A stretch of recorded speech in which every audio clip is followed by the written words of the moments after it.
La grève des scénaristes et des acteurs qui continue est en train de faire très mal à Hollywood. Et dans les entreprises qui sont les plus impactées, eh bien, il y a Disney. Et au vu de la situation actuelle de l'entreprise, eh bien, ça a le don d'agacer le PDG de Disney, Bob Iger. On voit ça ensemble.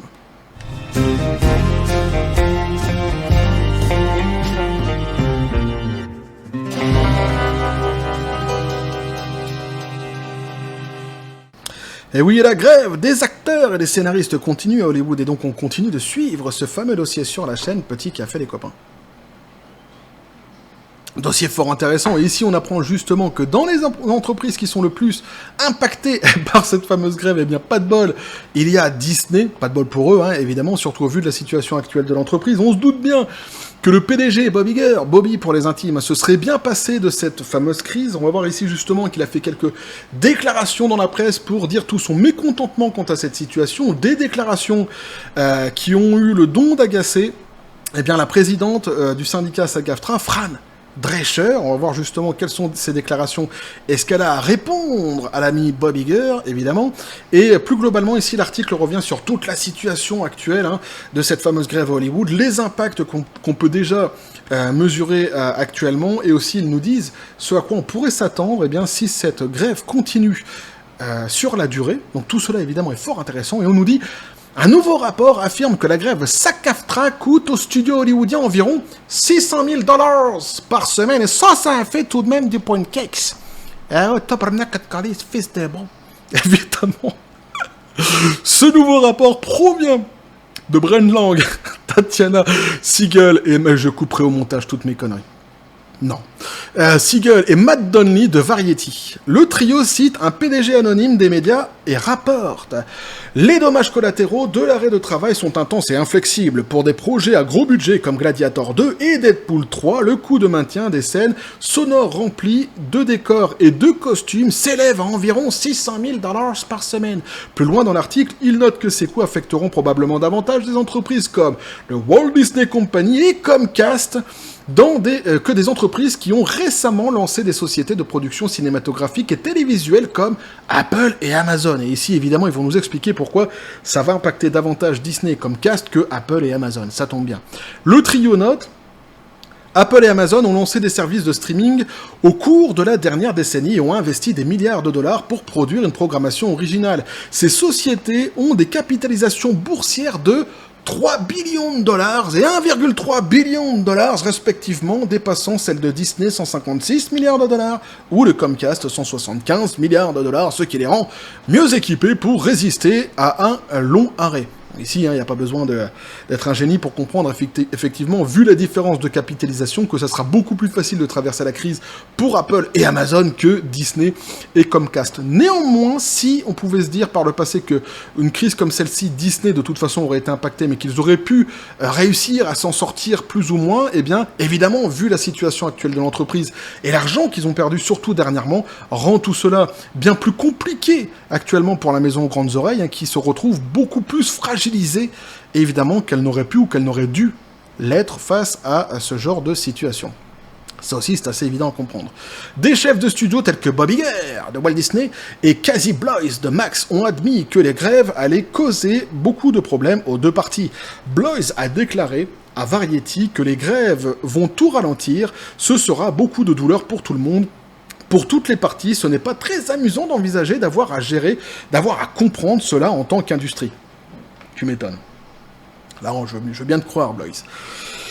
Iger a déclaré à CNBC, évidemment, quand Iger il déclare, ah, mais moi, à chaque fois, je me délecte de ces déclarations. Moi, il me fait marrer, Bob. Quelques jours donc avant que les acteurs ne se mettent en grève, qu'il trouvait tout cela très dérangeant.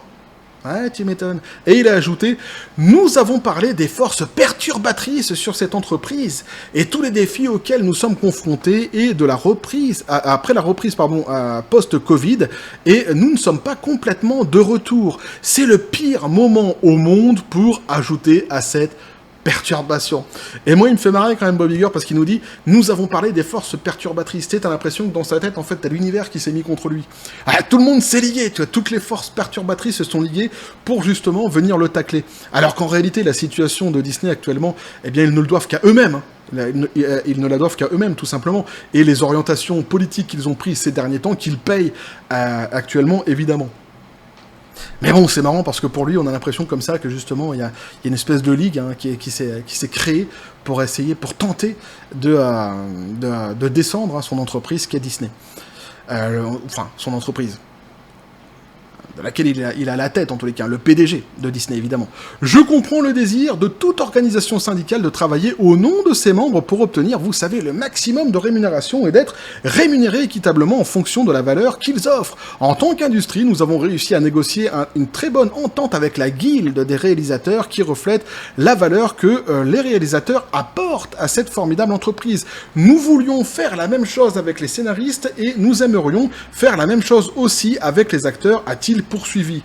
Alors là, justement, c'est la déclaration qu'on va lire ici, c'est cette déclaration-ci qui va quelque part mettre le feu aux poudres, en tous les cas, qui va énerver la présidente de SAG-AFTRA, puisqu'il a conclu en disant « Il y a un niveau d'attente qu'ils ont, donc qu'ils ont les acteurs, hein, les grévistes en règle générale, mais surtout les acteurs, qui n'est tout simplement pas réaliste. » Et il s'ajoute à un ensemble de défis auxquels cette entreprise est déjà confrontée et qui sont franchement très, très perturbateurs et dangereux. Et donc en réalité, on comprend bien qu'ici, lorsqu'il dit que les demandes ne sont pas réalistes, il parle tout simplement de l'augmentation salariale. Et c'est exactement en fait l'analyse qu'on avait pu faire précédemment dans les précédentes vidéos justement qui traitaient de ce même sujet, où j'avais dit que cette demande hein, de revalorisation salariale risquait sans doute de poser problème à certaines entreprises. J'avais dit notamment Disney, qui a déjà perdu beaucoup d'argent dernièrement au box-office avec ses films, mais qui continue aussi à perdre beaucoup d'argent avec sa plateforme de streaming Disney+, qui n'est jusqu'à aujourd'hui, comme toutes les plateformes de streaming d'ailleurs, pas du tout rentable, et ça me paraissait vraiment compliqué, au vu de la situation actuelle de ces entreprises, de demander plus d'argent. C'est exactement ce qu'on peut constater ici. Mais évidemment, ça a énervé eh bien, Fran Drescher, la présidente de SAG-AFTRA. Alors Fran Drescher, c'est la jeune femme que vous voyez ici. C'est, c'était quoi déjà ? Une nounou d'enfer. L'actrice, dans la série, une nounou d'enfer. Qui nous dit donc, hein, il a tellement mis les pieds dedans, elle parle de Bob Iger, hein, que vous remarquerez qu'aucun des autres PDG n'ouvre la bouche, a déclaré Drescher. Le voilà assis dans ses vêtements de marque et qui vient de monter dans son jet privé pour rejoindre le camp des milliardaires, nous disant que nous ne sommes pas réalistes, alors qu'il gagne 78 000 $ par jour. Comment traitez-vous avec quelqu'un comme ça qui est si sourd? Êtes-vous aussi ignorant? Je ne comprends pas. Ah, donc elle est en colère évidemment, parce que elle a l'impression que Bob Iger n'écoute pas. Qui lui en plus gagne énormément d'argent, ça c'est vrai aussi, mais on n'arrête pas de le dire sur cette chaîne, il écoute pas. Ah, mais ça fait des mois qu'on lui dit que sa politique, ça va droit dans le mur, il nous écoute pas, on est bien placé pour le savoir, il est complètement hors sol le copain. Ah ouais. Mais c'était évident ici que de toute façon les revendications ne les auraient pas écoutées. Et c'est pas le salaire qu'il gagne ou l'argent qu'il a dans son compte hein, qui changeront de toute façon les choses ou qui expliqueront les choses. Hein. Je pense que déjà le personnage, lui, Bob Iger, est comme ça, il est convaincu de ses qualités, tout simplement, et il n'a pas l'air de vouloir écouter qui que ce soit en réalité. On avait vu aussi, hein, surtout, que c'est un... Comment je pourrais dire c'est quelqu'un qui est très sûr de lui-même. C'est un idéologue, on pourrait dire ça aussi. Alors, ce ne sont pas seulement les dirigeants actuels qui président dans la douleur. L'ancien PDG de Paramount Pictures et de Century Fox, Barry Diller, prédit que l'ensemble de l'industrie pourrait s'effondrer sous le poids de la grève si elle dure assez longtemps. Diller a déclaré à Face the Nation de CBS ce qui va se passer. Ce que si, en fait, ça ne se règle pas à Noël, ou à peu près, alors, l'année prochaine, il n'y aura pas beaucoup de programmes à regarder. Vous allez donc voir des abonnements être retirés, ce qui va réduire les revenus de toutes ces sociétés de cinéma, de télévision. Le résultat est qu'il n'y aura pas de programme. Donc ici, c'est très intéressant ce qu'il nous dit, parce qu'effectivement, si ça continue, lui dit, si ça continue après, justement, eh bien, Noël, les plateformes de streaming risquent de ne plus avoir de produits à fournir aux consommateurs, tout simplement, et donc les abonnés risquent de fuir ces plateformes de streaming. Et évidemment, ici, on comprend une fois de plus que pour une société comme Disney, c'est assez catastrophique. Et juste au moment où la grève est réglée, eh bien, c'est à ce moment-là que vous allez reprendre. Il n'y aura pas assez d'argent. C'est-à-dire qu'en plus, même si la grève se réglait vers Noël, comme il le dit, de toute façon, quoi qu'il en soit, les sociétés n'auraient pas assez d'argent pour pouvoir tout de suite, en tous les cas, produire et fournir de nouveaux produits. Il a ensuite partagé quelques-unes de ses idées qui, selon lui, pourraient aider... Ah, lui, il est quand même il est fabuleux, ce mec. Les deux parties à négocier. Alors, qu'est-ce qu'il va nous dire ? Donner un petit peu d'argent peut-être aux scénaristes, plus aux scénaristes qu'aux acteurs, mais donner un petit peu à tout le monde quand même, essayer de voir ensemble avec les grosses sociétés notamment, hein, qu'on l'a vu justement, qui ont des capitalisations énormes, comme Apple et Amazon. Peut-être pourrait-il dire ça, hein, que les grosses sociétés se mettent main dans la main pour essayer de répondre aux attentes des acteurs et des scénaristes. Eh bien, on va voir justement son idée. Il nous dit « La seule idée que j'ai eue est de dire, en tant que mesure de bonne foi, que les dirigeants et les acteurs les plus payés devraient accepter une réduction de salaire de 25% pour essayer de réduire la différence entre ceux qui sont bien payés et ceux qui ne le sont pas. » Donc lui, il dit pas, en fait, on va augmenter ceux qui gagnent pas beaucoup. Non, il dit, on va réduire ceux qui gagnent beaucoup pour qu'ils se rapprochent. Comme ça, ils arrêteront peut-être de gueuler, tu vois. La différence, elle sera moins importante. Avant, t'avais un océan qui nous séparait, maintenant t'as un fossé, ça va. Ouais, mais moi je gagne toujours pas autant. J'ai toujours du mal à boucler les fins de mois. Ouais, mais bon, maintenant, tu fermes ta gueule, parce que eux aussi, maintenant, c'est plus compliqué. Ah ouais, du coup. Ah, il est malin, il est génial. Il a également ajouté, la seule autre chose que je ferai, je demanderai une date limite du 1er septembre, il y a un délai de grève, je pense qu'il devrait y avoir une limite de règlement, car à moins que cela ne se produise avant le 1er septembre, les actions, et bien sûr, qui se soucie d'Hollywood et qui s'en soucie, mais la vérité est qu'il s'agit d'un commerce énorme, à la fois au niveau national, pour l'exportation mondiale, mais ces conditions produiront un effondrement absolu de toute une industrie. Donc lui demande qu'il y ait une date limite, hein, tout simplement, à cette fameuse grève pour essayer de relancer la machine le plus rapidement possible.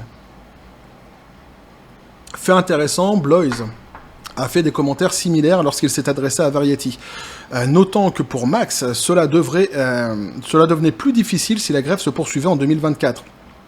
Lorsqu'on lui demande quand les téléspectateurs verraient les effets de la grève, Bloise a répondu « Je dirais mi-2024, c'est difficile à dire car tout dépend de la durée. Je ne pense pas que quiconque le sache vraiment. » Il a poursuivi « Beaucoup de gens ont des opinions, beaucoup de gens ont déjà vécu cela et ont une idée de la façon dont cela pourrait se dérouler. Mais je pense que personne ne le sait vraiment. Il est difficile de vraiment évaluer ce qui se passerait au moins jusqu'à la fin 2023. Tout va bien, et puis en 2024, ça va commencer à devenir difficile.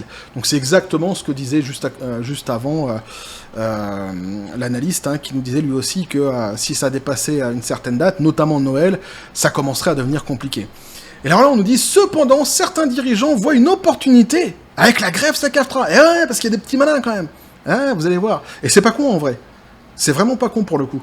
Le responsable des programmes scénaristes d'Amazon en Italie, David Nardini, est apparu au sommet des producteurs audiovisuels à Trieste, et a expliqué comment, selon lui, la grève pourrait aider les productions italiennes à obtenir une plus grande reconnaissance. Interrogé sur l'impact de la grève sur les productions italiennes, il a déclaré « Mon opinion personnelle est que de nouveaux projets internationaux auront la possibilité de circuler, car la grève a imposé un arrêt, donc cela implique une sorte de vide qui peut être comblé par des projets internationaux. Si cela doit durer un certain temps, alors il y aura de la place pour des projets locaux. C'est mon opinion personnelle, je ne parle pas au nom d'Amazon. » Donc en fait, lui, ce qui est en train de nous expliquer, comment c'était déjà ce David Nardini, hein, qui est donc le responsable des programmes originaux d'Amazon en Italie, il est en train de nous dire tout simplement, eh bien, les Européens devraient profiter, même plus globalement à l'international, devraient profiter quelque part de cette grève pour essayer de sortir eux-mêmes en fait des produits locaux, nationaux, hein, d'essayer justement de négocier avec certaines plateformes pour peut-être eh bien sortir leur épingle du jeu, sortir du lot avec des productions qui seraient plus des productions hollywoodiennes, mais des productions qui pourraient être françaises, italiennes, espagnoles, que sais-je encore, puisque eux, en réalité, ne sont pas en grève. Et effectivement, c'est assez malin de dire ça, et c'est vrai que pour certains pays, ça pourrait devenir un avantage, en tous les cas pour celui qui arriverait à être assez malin et à négocier justement avec cette fameuse plateforme de streaming. Donc c'est vraiment pas bête, hein, cette fameuse idée. Enfin bref, ici on revient quand même sur le sujet original, donc, hein, qui est cette fameuse grève qui impacte donc beaucoup certaines sociétés, et notamment ici Disney. On se rend compte dans les déclarations de Bob Iger, évidemment, que c'est une catastrophe actuellement pour Disney, hein, qui a perdu beaucoup de pognon. On l'a vu dernièrement avec ses films au box-office, qui a aussi perdu beaucoup d'argent avec sa plateforme de streaming et qui continue à perdre aussi beaucoup d'argent. On a vu que les prochaines productions de Disney n'étaient pas vraiment faites pour rassurer, en tous les cas, déjà le grand public et en même temps sans doute les actionnaires, hein. On l'a vu avec notamment les dernières photos magnifiques, fabuleuses, de Blanche-Neige et les 7 bandits. Hein, on ne sait pas exactement ça sera quoi le titre, quoi. Donc évidemment, ça risque pas d'aider l'entreprise à se relever. Donc situation très délicate. Ça devient vraiment très compliqué pour Disney. Alors, il y a des bruits qui courent comme ça, où on avait vu dernièrement qu'ils voulaient vendre leur chaîne de télévision, mais il semblerait qu'ils chercherait peut-être éventuellement à vendre d'autres produits, d'autres segments de l'entreprise. Alors lesquels est-ce exactement, je ne sais pas pour l'instant, on verra, ce ne sont que des rumeurs, donc on va attendre de voir, mais effectivement l'entreprise se retrouve dans une situation très délicate, et ce qui est en train de se passer actuellement avec les acteurs, la grève des acteurs et des scénaristes, est en train évidemment de plonger davantage l'entreprise, c'est une évidence puisqu'elle ne fait plus de bénéfices, on l'avait vu même aussi avec ces fameux parcs d'attractions, ce qui est quand même assez catastrophique pour l'entreprise. Et alors, on peut relever aussi ce qu'on avait déjà pu constater dans les précédentes vidéos, c'est cette fameuse demande, hein, de revalorisation salariale. J'avais dit déjà que pour moi, ça me semblait quand même assez compliqué, justement au vu de la situation actuelle de l'entreprise, et c'est exactement en fait, hein, ce qu'on est en train de constater ici, c'est-à-dire que sans doute de toutes les revendications qu'ont les scénaristes et les acteurs, peut-être d'ailleurs que c'est même la revendication la plus légitime qu'ils auraient à faire actuellement aux plateformes de streaming, mais ou plus globalement aux acteurs du 7e art aux États-Unis, mais il était quand même assez évident de prévoir que cette demande se serait confrontée à une réalité, à un mur, hein, qui est que certaines entreprises, et notamment Disney actuellement, font face à de grandes perturbations, hein, comme disait Bob Iger, à une grande crise en tous les cas, et ça semblait quand même assez compliqué. Les solutions qui sont données, on l'a vu là, c'était quand même assez ridicule, quoi, de descendre le prix de certains, le salaire de certains sans augmenter les autres, mais comme ça, ils se rapprochent et tout le monde serait content, c'est complètement con, quoi. Enfin, en tous les cas, c'est ce que je pense. Il y aurait sans doute une solution à trouver plutôt vers des grosses entreprises telles que Apple et Amazon qui pourraient éventuellement, vu l'argent qu'ils ont, vu la capitalisation qu'ils ont, peut-être éventuellement se mettre ensemble pour le coup et essayer de, je sais pas moi, de faire un geste, de faire quelque chose pour essayer de régler la situation. À mon avis, c'est plutôt vers là qu'il faut se tourner que vers les solutions un petit peu ubuesques et ridicules qu'on a pu voir ici dans l'article. Bref, situation fort intéressante, hein, qu'on va continuer à suivre de toute façon sur la chaîne, parce qu'il se passe évidemment plein de choses, et une fois de plus ici, ça impacte Disney, c'est quand même assez fou ce qui est en train de se passer pour cette entreprise, hein. Comme dirait Bob Iger, il y a des perturbations, c'est une espèce de ligue qui s'est créée pour justement essayer de descendre l'entreprise, hein. La maison aux grandes oreilles, hein, Mickey Mouse, Disney. Donc on va suivre tout ça évidemment parce que tout ça est très intéressant. Bref, n'hésitez pas à me dire ce que vous en pensez dans les commentaires, à vous abonner si le contenu vous a plu, à activer la petite cloche pour les prochaines notifications, les prochaines vidéos qui vont arriver, à balancer un like, à partager la vidéo. Vous avez mon Twitter, mon Facebook et le Discord de la chaîne qui sont dans la description des vidéos.